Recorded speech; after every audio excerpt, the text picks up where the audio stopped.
여러분, 의료 대란이 본격화되고 있습니다. 경희의료원 6월 급여 지급이 어려울 수 있다, 이런 보도가 나오고 있어요.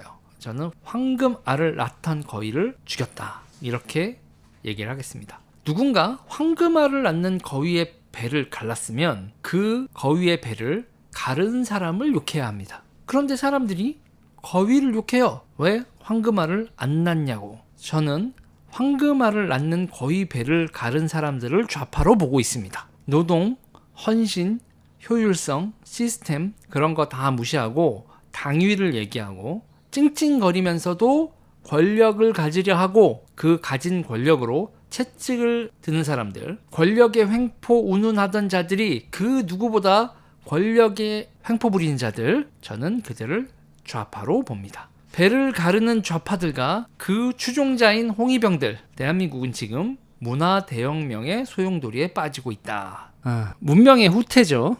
전문가를 말려 죽이고 모든 걸 평등이란 이름으로 하향시키는 문명의 하향 평준화. 저는 이런 광기에 단호히 반대합니다. 저는 이 광기에 저항하는 사람들을 자유민주주의자로 봅니다. 대한민국 병원엔 황금알을 낳는 거위들이 있었습니다.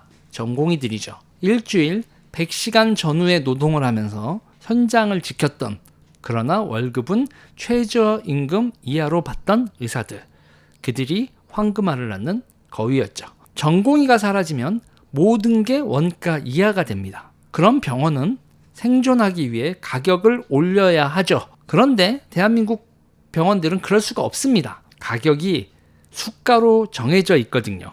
우리가 내는 건강보험료로 운영되는 국민건강보험은 가격 통제로 운영되는 시스템입니다. 수가 이상을 받으면 건강보험이 붕괴하는 구조지요. 건강보험이 붕괴하지 않으려면 어떻게 해야 되냐? 그럼 이 상황에서 우리가 보험료를 더 내야 되는데 쉽지 않죠. 우리 시스템은 전공의를 갈아 넣어서 유지하던 시스템이었어요. 그런데 그 전공의가 사라지니 충격은 병원으로 옮겨갑니다. 병원이 적자의 직격탄을 맞게 되는 것이죠.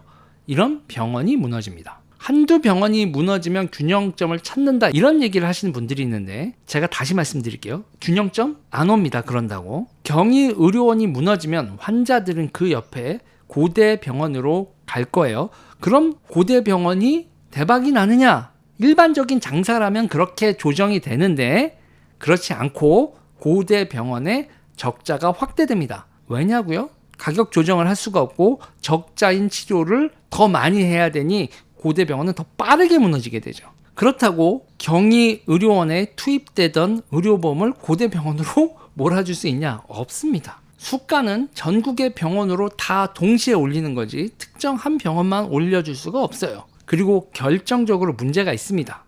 병원이 줄어도 환자가 줄지 않아요.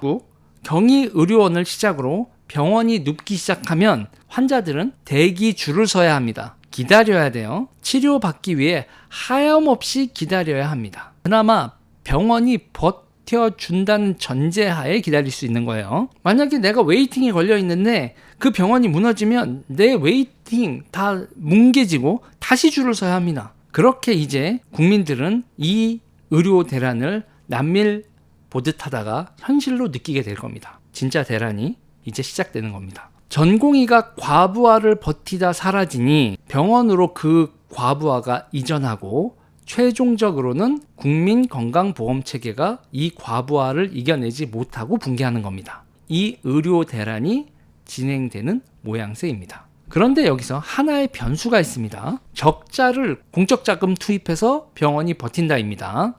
정부가 자금을 투입해 경희의료원의 적자를 대신 메꾸어 주는 방법이 있는데 그럼 경희의료원은 버틸 수는 있는데 빚이 점점 커지겠죠. 그러면 원무과에 공무원이 관리 차원에서 파견되고요. 그러다 빚이 지분으로 바뀌고 주인이 바뀝니다. 공공병원이 그렇게 탄생하는 것이죠. 여러분, 이렇게 우리 시스템이 바뀌어 나가는 겁니다. 동의하십니까? 제가 최악으로 생각하는 건 김용익 사단은 정파가 PD 정파였던 사람들이에요. 이 PD 정파가 주사파들하고 손을 잡게 하는 결정적인 징검다리가 이해찬입니다. 아무튼 이 사람들은 PD 정파들인데 피드는 쉽게 생각하면 소비에트 사회주의자들이에요. 이 김용익 사단이 꿈꾸는 의료가 결국 소비에트 의료 시스템으로부터 출발합니다. 그 의료 시스템 잠깐 소개시켜드리면 공공의료가 시작되고 주치의 제도가 생길 겁니다. 대한민국 국민들은 환호할 거예요. 부자들만 쓰는 주치의를 자신도 가지게 됐다. 이렇게 생각을 할 텐데 천만의 말씀.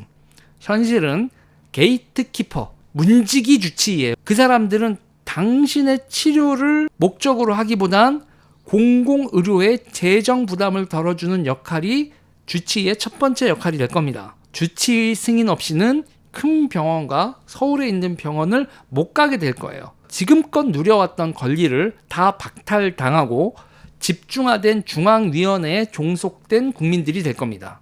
주치의 허락 없이는 병원을 고를 수 없게 되는 거죠. 주치의가 가라는 병원을 가야 되는 그런 통제받는 국민이 되는 겁니다. 이게 인민민주주의, 민주집중제 소비에트 방식의 문제 해결입니다. 문제 해결 택도 없죠. 문제를 다 악화시킵니다.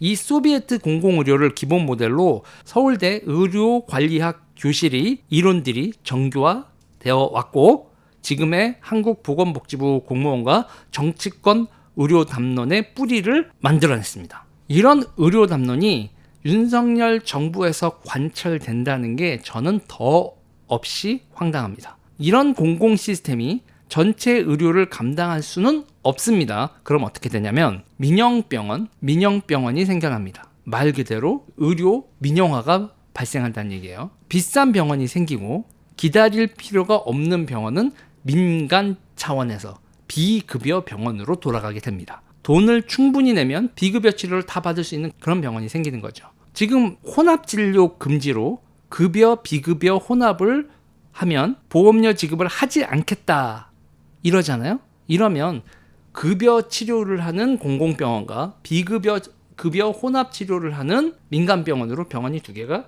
갈리게 돼요. 비급여 의료는 공공의료와 따로 체계를 하겠다는 거죠. 저는 지금 돌아가는 꼬라지를 그렇게 봅니다. 지금 수도권 6,600병상 확대하고 있죠. 대형 병원장들이 지금 이 정책에 동조하고 있어요.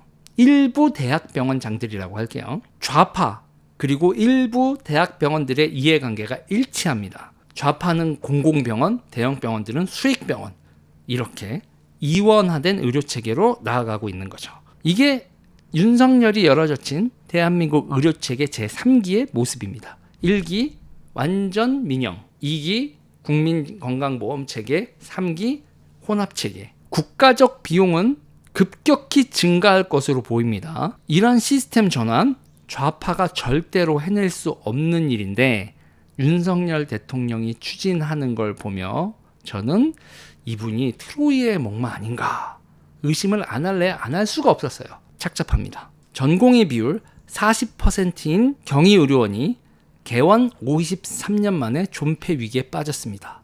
6월 월급 미지급 사태를 코앞에 두고 있어요. 이렇게 되면 교수, 간호사 등 임직원들의 이탈이 가속화됩니다. 지금 현재 그렇게 되고 있어요. 이런 경희의료원은 이 대란이 끝난 다음에도 정상화까지 엄청난 시간이 걸리게 됩니다. 상흔이 너무 크게 남은 거죠. 지금 대통령님 무슨 짓을 하고 계신지 상황 파악은 되십니까? 본인의 신념일지 모르겠지만 결국은 좌파의 트로이의 목마, 한국 의료 시스템의 파괴자, 좌파 천국을 연 대통령, 그게 앞으로 대통령 앞에 붙을 칭호입니다. 역사는 대통령을 그렇게 기록할 거라 저는 생각하는데 대통령은 영웅으로 기록될 거라 생각하시나요? 소영웅주의에서 어서 빠져나오시길 바랍니다. 국민 여러분, 최악은 이제부터 시작입니다. 의료 정책을 지지하시는 좌우의 이재명파, 윤석열파 분들, 그리고 의사 돌팔매질에